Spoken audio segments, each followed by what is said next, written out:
యెహోవా అనుకూల సమయమున నేను నిన్ను ప్రార్థించుచున్నాను. దేవా, నీ కృపా బాహుల్యమును బట్టి, నీ రక్షణా సత్యమును బట్టి నాకుత్తరమేమో. అనుకూల సమయమున ప్రార్థించుచున్నాను అని కీర్తనాకారుడు అంటున్నారు.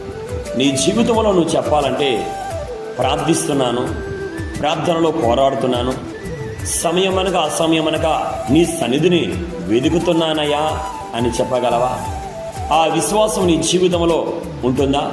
నీ బ్రతుకులో దేవుని సమయమును వెతకాలి అనే ఆసక్తిని కలిగి ఉన్నావా? అలా ఉంటే దేవుడి కృపా బాహుల్యమును బట్టి నీ ప్రార్థనకు ఉత్తరమిస్తాడు. నీ ప్రతి పరిస్థితికి దేవుడి సమాధానమిస్తారో.